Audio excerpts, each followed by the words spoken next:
Paz do Senhor, meus irmãos, graças a Deus. Hoje, nossa lição de número 2, e o nosso tema é a sutileza da banalização da graça. Meu Deus. Hoje, tudo é de graça, tudo pode. Não, eu sou salvo pela graça, eu posso. Só a graça de Jesus me salvou, porque eu posso, eu faço, eu não sei o que, eu posso me aprofundar no pecado.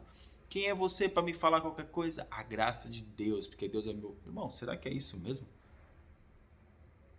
Será que é isso mesmo, irmão? Será que essa coisa banal ou palavra que se tornou banal na boca de muitos, será que isso realmente tem a ver com a Bíblia? No nosso textuário que está em Efésios, capítulo 2, versículo de número 8, diz assim: porque pela graça, não é de graça. Vamos ver bem. Não sou salvo de graça.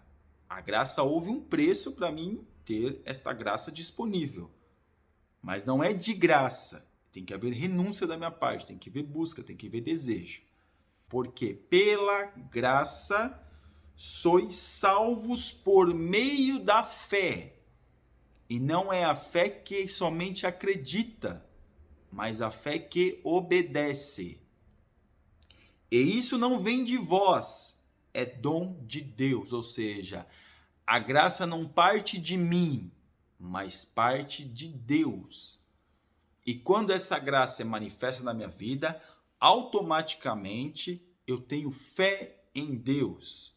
Amém? Nossa verdade prática. A graça de Deus não é barata. Ela requer arrependimento, novo comportamento, ou seja, nova vida em Cristo. A graça não é de qualquer jeito, de qualquer maneira, tá tudo bem, tudo tranquilo. Tá tudo de graça, irmão, tô tranquilo. A graça, não a graça, a graça. Nós temos que entender, meus irmãos, o que é graça verdadeiramente. É claro que uma lição como a nossa, ela é muito resumida acerca da graça. Mas vamos lá. Na nossa leitura bíblica em classe, que está em Efésios capítulo 2, do versículo 4 ao versículo 10, diz assim: mas Deus é riquíssimo em misericórdia, pelo seu muito amor com que nos amou. Estando nós ainda mortos em nossas ofensas, nos vivificou juntamente com Cristo. Então, Deus que ele é riquíssimo, Deus é misericordioso. E através da sua misericórdia, Jesus se manifestou, e através de Jesus, pela graça, que foi algo imerecido, que foi algo que trouxe para nós o quê? Uma oportunidade de estarmos em Cristo, de estarmos em Deus. E aqui no versículo de número 8, de número 9, não vem das obras para que ninguém se glorie, ou seja, não é pela obra que eu faço, porque se fosse pela obra que fosse salvo, outros segmentos que adoram demônios, que adoram entidades, estão muito à frente, meus irmãos, daquilo que a igreja faz, o que? Obra social. Porque quando fala de obras, fala de obra social. Então, muitos segmentos estão muito à frente numa obra social do que propriamente nós. Mas isso não denomina que a pessoa está salva. Porque não é somente fazer a obra para ser salvo. É fazer a obra porque já é salvo. E essas pessoas fazem a obra para alegrar uma entidade, para fazer isso, porque elas pensam que a doutrina da sua realidade é essa. Então aqui, na nossa introdução, nesta lição estudaremos sobre a graça de Deus. Não dá para falar tudo, meus irmãos, mas alguns pontos aqui que o comentarista ele colocou são muito importantes. No tópico 1, compreendendo a graça. A graça é divina. Ao se afirmar que a graça é divina, se quer dizer com isso que sua origem está inteiramente em Deus. Ou seja, a graça não parte de nós, mas parte de Deus. A graça, ela é totalmente divina. Só que ela se manifesta ao homem. Percebe? A graça, ela é divina, mas o homem tem a oportunidade que ela se manifesta a ele quando ele crê em Cristo Jesus como seu único e suficiente Salvador. Mas a graça não é o homem, a graça é de Deus. A graça é imerecida, Nós, pelos nossos pecados, pelas nossas iniquidades, pelas nossas dificuldades, pelas nossas tendências, nós não merecíamos, porque nós somos seres de, por natureza, corruptíveis, né? Como a gente vai até ver sobre Adão, somos seres corruptíveis. Mas Jesus, mesmo sem nós merecermos, nos deu a oportunidade e a possibilidade de o quê? Que essa graça se manifestasse em nós, mesmo que nós não merecemos.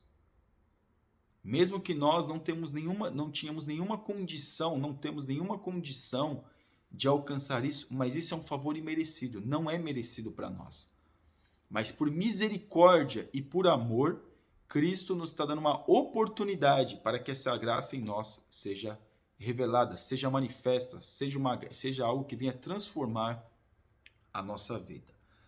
No tópico 2, a graça no contexto bíblico, a necessidade da graça. Se por um lado a justiça divina exige a punição do pecado, por outro lado, o amor de Deus pela humanidade levou-o a prover a cruz como meio de justificação.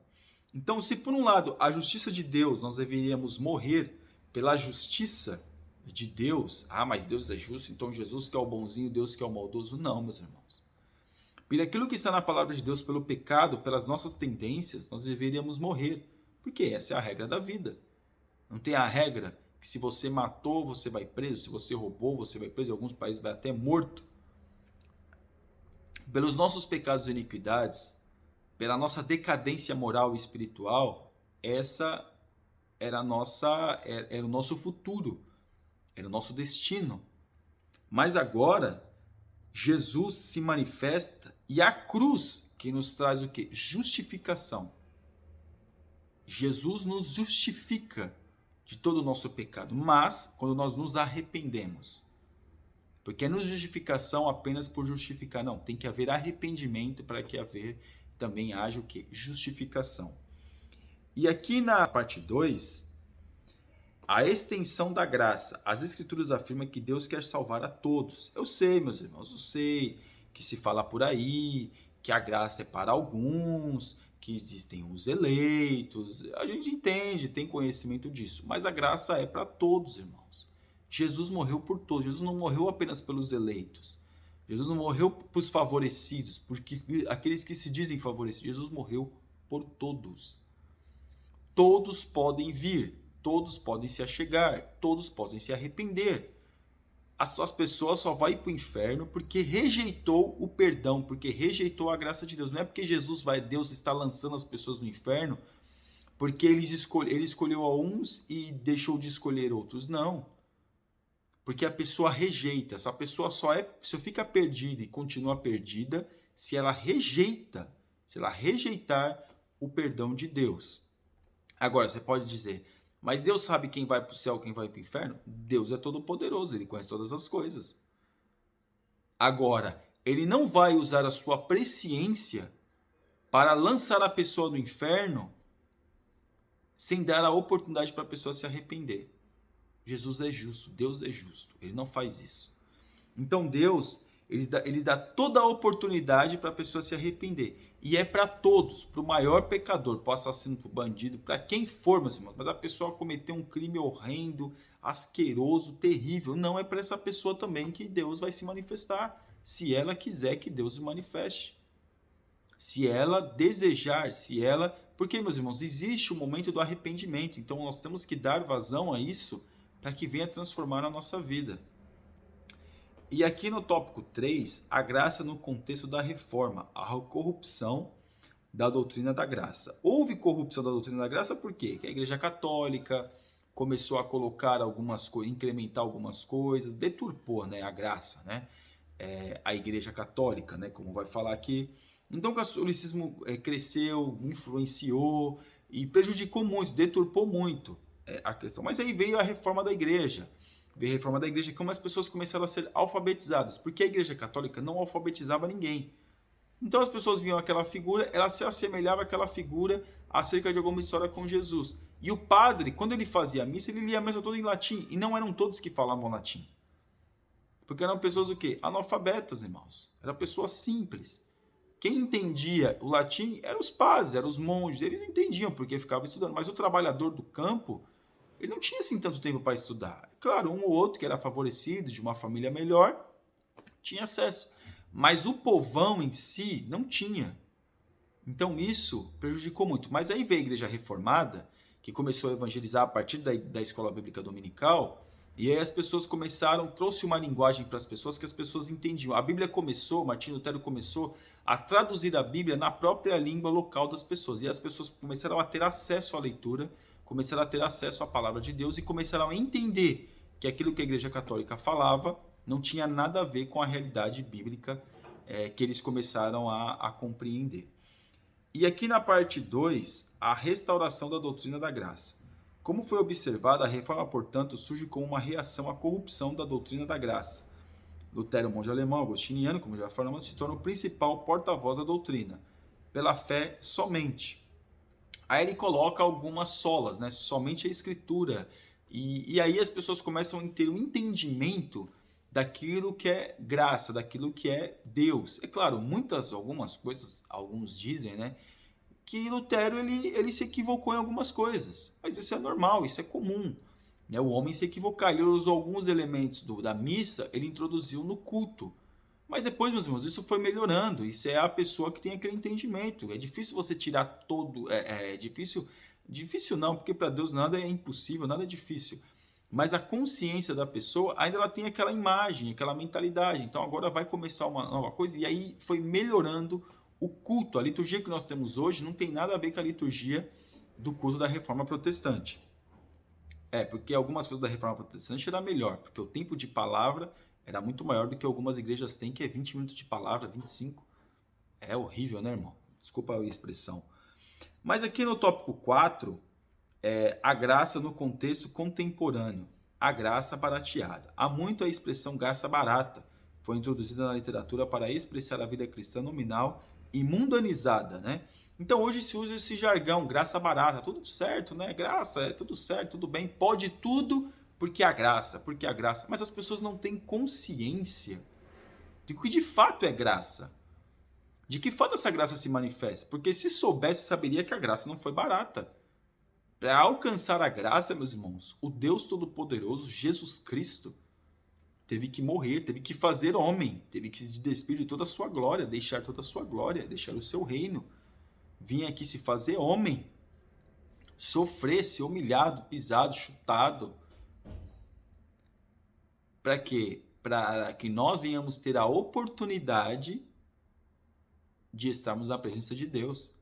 Então a graça não é barata, nunca foi barata e nunca será barata. A graça para alcançarmos é a renúncia, que para nós, seres humanos, não é fácil renunciar à nossa própria carne. Amém?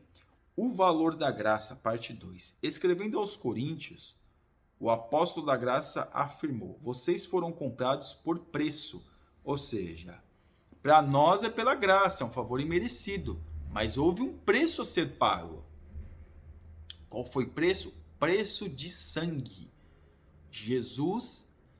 O Senhor Jesus derramou todo o seu sangue na cruz do Calvário, todo o seu sangue na cruz, quando ele começou a ser fragilizado, sofreu vamos dizer assim, as torturas e começou a coisar tudo, e na cruz do Calvário acabou de derramar todo o seu sangue.